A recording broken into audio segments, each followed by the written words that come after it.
4 alimentos que com certeza destroem o seu intestino.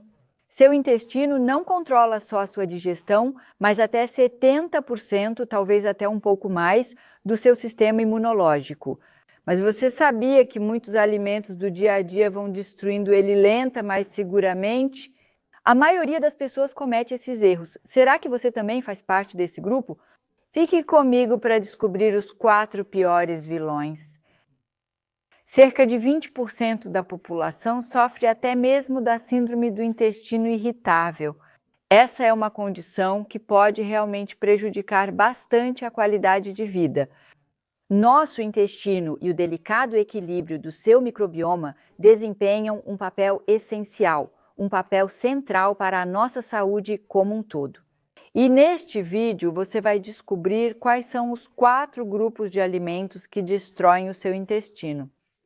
Por que isso ocorre e o que você pode fazer para evitar. Então fique até o final porque vai ficar cada vez mais interessante a cada alimento. Se você consumir alimentos não saudáveis, você não só corre o risco de ter problemas digestivos, mas também inflamações crônicas e um risco aumentado de doenças crônicas. Um intestino desequilibrado leva a uma defesa imunológica enfraquecida, ou seja, a maior suscetibilidade a infecções, mas também a problemas de pele e até mesmo a alterações de humor, chegando à depressão. Se depois de assistir ao vídeo, você decidir mudar sua alimentação para melhor, grandes mudanças podem acontecer com você. Por exemplo, ao abrir mão de alimentos não saudáveis e adotar uma alimentação rica em nutrientes, seu intestino pode mudar em pouco tempo e se regenerar mais e restaurar seu equilíbrio natural. Isso fortalece as bactérias benéficas no seu microbioma e reduz os germes nocivos, assim como os processos inflamatórios, o que naturalmente leva a uma digestão melhor.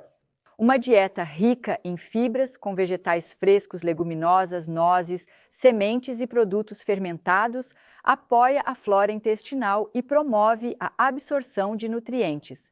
E isso, por sua vez, fortalece seu sistema imunológico, aumenta seu nível de energia e melhora seu bem-estar geral, incluindo uma pele mais limpa e um humor mais estável.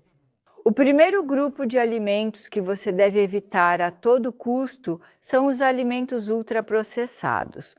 O chamado alimento industrializado ou comida industrial ou processed food, alimentos industrializados e ultraprocessados representam uma carga significativa para o seu intestino, pois geralmente são pobres em fibras, mas por outro lado, ricos em açúcar, gorduras não saudáveis e aditivos artificiais.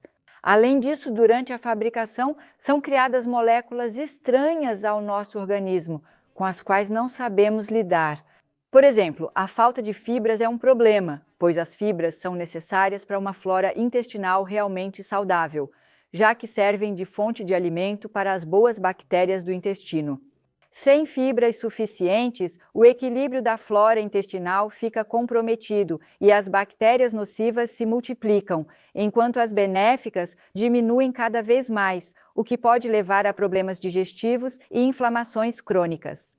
Outro problema são os muitos aditivos artificiais diferentes, como emulsificantes, corantes, conservantes e adoçantes artificiais, que estão presentes em muitos alimentos industrializados. Muitos desses aditivos enfraquecem a importante barreira intestinal e levam a um aumento da permeabilidade, a chamada síndrome do intestino permeável. A síndrome do intestino permeável é o quadro de um intestino com poros abertos. Com isso, ainda mais substâncias tóxicas e partículas de alimentos não digeridos entram na corrente sanguínea e no seu corpo, promovendo inflamações em todo o organismo. Além disso, muitos alimentos processados industrialmente contêm carboidratos refinados e açúcar, assim como o xarope de açúcar, que favorecem o crescimento desses micro-organismos nocivos no intestino. Isso pode desequilibrar o microbioma da mesma forma e causar sintomas como inchaço, constipação e diarreia.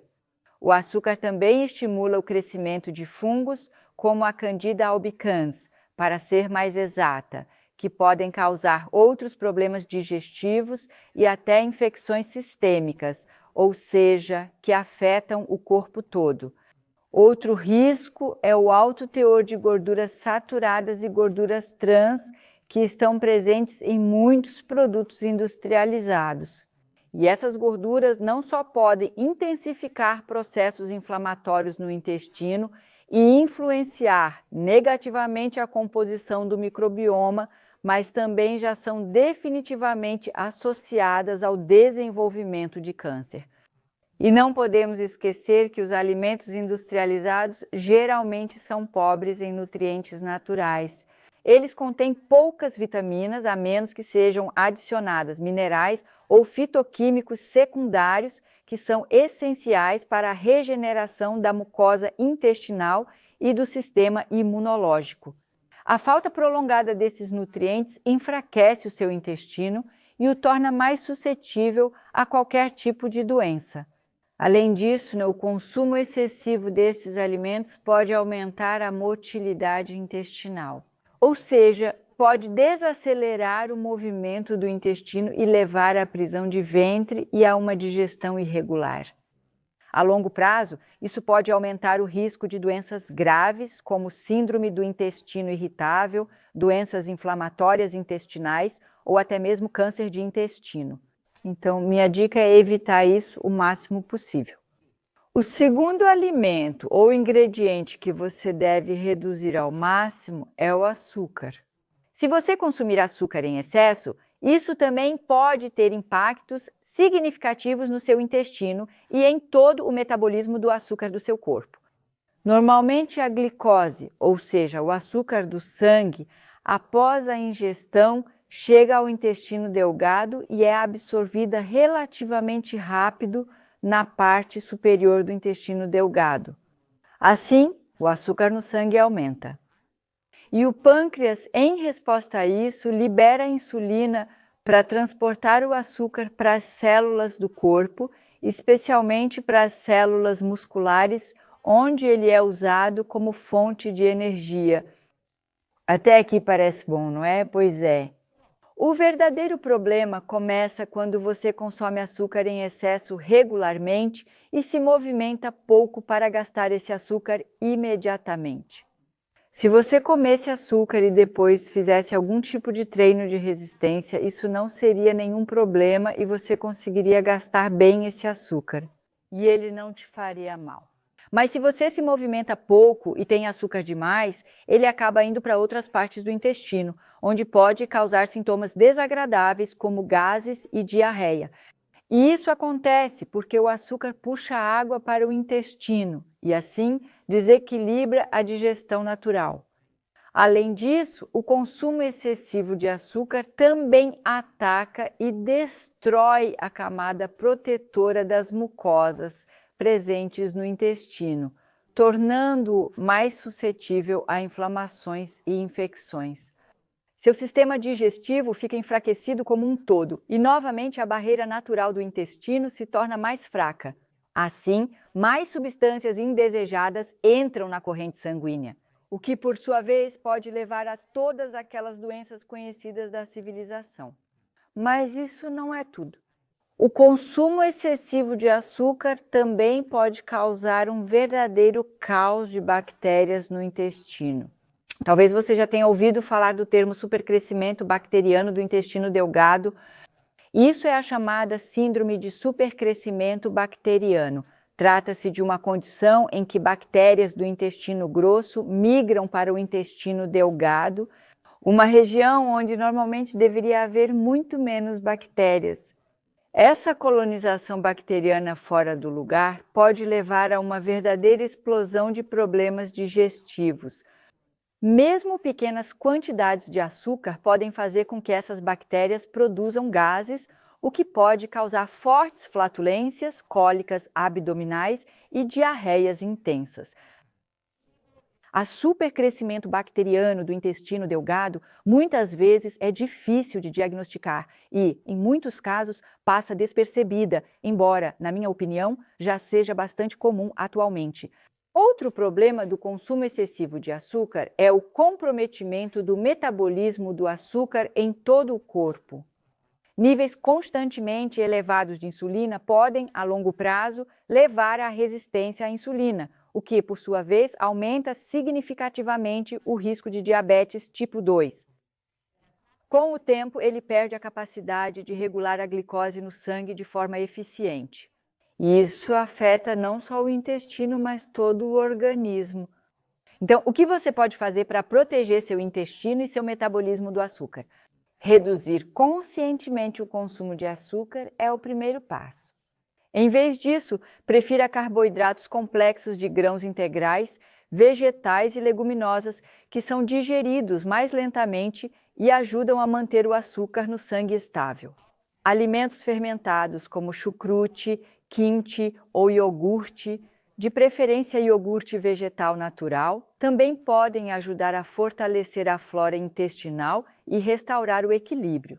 O terceiro é uma bebida e trata-se do álcool. O álcool afeta negativamente a sua saúde intestinal de várias maneiras. Uma das maiores desvantagens é que, mais uma vez, o álcool enfraquece a barreira intestinal e, como você já ouviu, essa barreira protege nosso corpo interno contra substâncias nocivas. Mas com o consumo de álcool, ela se torna mais permeável. Mais um motivo para combater essa síndrome do intestino permeável é beber menos álcool, ou talvez até nenhum. O álcool também altera o microbioma, ou seja, a sua flora intestinal normal. Ele favorece o crescimento de bactérias nocivas e também de leveduras, enquanto as bactérias benéficas do intestino morrem ou têm sua função prejudicada. Aqui está um exemplo disso. Os seguintes tipos de bactérias patogênicas são especialmente afetados. Eu separei uma delas agora. No caso, Klebsiella pneumoniae. Algumas cepas dessa bactéria podem produzir álcool, ou seja, como endotoxina no intestino e assim sobrecarregar ainda mais o fígado. Estudos mostram que pessoas com fígado gorduroso, ou seja, não é um fígado gorduroso não alcoólico, mas sim um fígado gorduroso alcoólico, frequentemente apresentam uma superpopulação justamente dessas Klebsiellas. Essa bactéria também está associada a um risco aumentado, aliás, de inflamações sistêmicas e outras doenças hepáticas. Outro problema é que o álcool prejudica a motilidade intestinal, ou seja, a função do intestino de mover o alimento de forma eficiente. Isso pode levar a distúrbios digestivos e a uma passagem intestinal mais lenta. O álcool também dificulta a absorção de nutrientes, especialmente de vitaminas como as do complexo B e também de minerais como, por exemplo, zinco e magnésio, que são indispensáveis para a regeneração da mucosa intestinal. A longo prazo, o consumo excessivo de álcool pode aumentar o risco de doenças inflamatórias intestinais, como a síndrome do intestino irritável, doença de Crohn e colite ulcerativa. O risco de câncer de intestino também aumenta. Isso porque o álcool produz metabólitos cancerígenos, como o acetaldeído. Essa substância altamente tóxica prejudica mais do que só as células da mucosa intestinal. Além disso, o álcool estimula a produção de suco gástrico, o que pode irritar as mucosas e favorecer a azia, bem como inflamações em todo o trato digestivo. O álcool também pode prejudicar a função do esfíncter esofágico inferior, fazendo com que ele relaxe em vez de se fechar, e isso pode, naturalmente, permitir que mais ácido do estômago suba para o esôfago, causando azia. O consumo de bebidas alcoólicas com alto teor alcoólico é especialmente crítico, pois elas afetam de maneira ainda mais intensa a flora intestinal. Minha dica: quanto menos álcool, melhor para a sua saúde. Porque o álcool não afeta apenas negativamente o nosso intestino, mas sim o corpo inteiro. O quarto grupo de alimentos, alimentos fritos. O consumo regular de alimentos fritos pode ter impactos negativos significativos na sua saúde intestinal, mas também na sua saúde geral, especialmente no seu sistema cardiovascular. Estudos mostraram que o consumo de alimentos fritos está associado a um risco aumentado de doenças cardíacas e derrames. Já o consumo semanal de 114 gramas de alimentos fritos, o que convenhamos não é muito, pode aumentar significativamente esse risco. Um dos principais motivos para isso é o alto teor de gorduras não saudáveis e calorias nos alimentos fritos, que por um lado levam ao sobrepeso e podem aumentar os níveis de colesterol, e por outro, durante a fritura em altas temperaturas, são formadas substâncias nocivas como gorduras trans e acrilamida, que promovem processos inflamatórios no corpo e aumentam o risco de câncer. No que diz respeito à saúde intestinal, os alimentos fritos podem ainda mais desequilibrar o microbioma intestinal, ou seja, a flora intestinal. O alto teor de gorduras não saudáveis e os compostos nocivos formados durante o preparo prejudicam a composição das bactérias intestinais e, assim, levam a processos inflamatórios no trato digestivo. Além disso, os alimentos fritos podem influenciar a produção de ácidos biliares, que, por sua vez, são importantes para a digestão das gorduras. Além disso, os alimentos fritos geralmente contêm gorduras trans e gorduras oxidadas, que sobrecarregam o fígado e podem prejudicar sua capacidade de produzir ácidos biliares. Quando a produção de bile é prejudicada, a digestão das gorduras se torna simplesmente menos eficiente, o que pode levar a problemas digestivos como inchaço, sensação de estufamento e diarreia, mas também pode causar prisão de ventre. Além disso, a falta de ácidos biliares pode dificultar ainda mais a absorção de vitaminas lipossolúveis, que são as vitaminas A, D, E e K, o que, claro, pode levar à deficiência de nutrientes a longo prazo. Um desequilíbrio na produção de ácidos biliares também pode aumentar o risco de cálculos biliares, pois o excesso de colesterol deixa de ser eliminado e, assim, pode se emulsificar mais, ou seja, pode acabar formando pedras na vesícula biliar. Você conhece pessoas que se alimentam exatamente do jeito que não deveriam? Então faz muito sentido compartilhar este vídeo, porque tenho certeza de que elas vão ficar super felizes por você ter enviado para elas e vão te agradecer.